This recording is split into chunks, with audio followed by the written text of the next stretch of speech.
இன்றைக்கி நம்ம பார்க்க போகிற படத்தோட பேர் இன்டர்ஸ்டெல்லார். இந்த படத்தை நீங்கள் பார்க்குறதுக்கு முன்னாடி நீங்கள் இப்போ தான் நம்ம வீடியோவை புதுசாக பார்க்குறீங்கன்னா மேலே இருக்க லைக் பட்டனை ப்ரெஸ் பண்ணிவிட்டு அப்படியே கீழே இருக்க ரெட் கலர் சப்ஸ்கிரைப் பட்டனை ப்ரெஸ் பண்ணுவீங்க. பக்கத்துலேயே ஒரு பெல் ஐக்கான் வரும், அதே ப்ரெஸ் பண்ணிட்டீங்கன்னா இது போல் நம்ம போடுற வீடியோ உங்களுக்கு உடனே நோட்டிஃபிகேஷனாக வந்துடும். இன்டர்ஸ்டெல்லார் 2014 11th July ரிலீஸ் ஆன அந்த மூவியை கிறிஸ்டோஃபர் நோலன் டைரக்ட் பண்ணியிருக்காரு.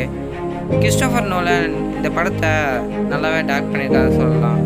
அதாவது டார்க் நைட் அப்புறம் இன்ஸ்பெக்ஷன் டைரக்ட் பண்ண மாதிரி இந்த படம் எனக்கு பர்சனலாக ரொம்பவே பிடிச்சிருக்கு. இந்த படம் ஒரு ஸ்பேஸ் அட்வென்ச்சர் மூவி. இந்த படத்துக்கு IMDb கொடுத்த ரேட்டிங் பார்த்தீங்கன்னா 10க்கு 8.6 கொடுத்துருக்காங்க. இந்த படத்தோட கதை சுருக்கம் என்னென்னு பார்த்தீங்கன்னா, நம்ம உலகம் மனுஷங்க வாழ்கிறதுக்கு ஏற்ற உலகமாக இல்லாமல் மாறிட்டு வருது. அதாவது ரொம்பவே பொல்யூஷனாக, ரொம்பவே மண் காற்று எல்லாமே சேதமடைஞ்சிட்டு வருது. அதனால் நாசா தரப்புலேருந்து ஹீரோவையும் அவரோட டீமையும் ஸ்பேஸுக்கு அனுப்பி மனுஷங்க வாழ்கிற மாதிரி ஒரு கிரகத்தை கண்டுபிடிக்க சொல்கிறாங்க.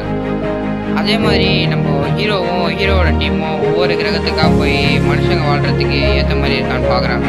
ஸ்பேஸ் நடக்கிற பிரச்சனையிலேருந்துலாம் எப்படி வெளியில் வராங்க, மனுஷங்க வாழ்கிற மாதிரி ஒரு கிரகத்தை கண்டுபிடிச்சாங்களா இல்லையா, இதுதான் இந்த படத்தோட கான்செப்ட். இந்த படத்தை நீங்கள் பார்க்கணுன்னு நினச்சிங்கன்னா லிங்க் டிஸ்கிரிப்ஷனில் கொடுத்துருக்கேன், கிளிக் பண்ணி டெவலப் பண்ணி பாருங்கள்.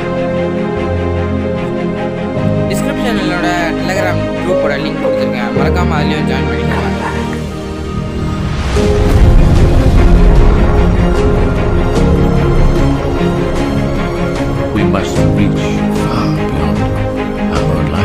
இந்த வீடியோவை ஃபுல்லாக பார்த்தவங்களுக்கு ரொம்ப நன்றி. அப்படியே போகிறப்போ அந்த சப்ஸ்கிரைப் பட்டனையும்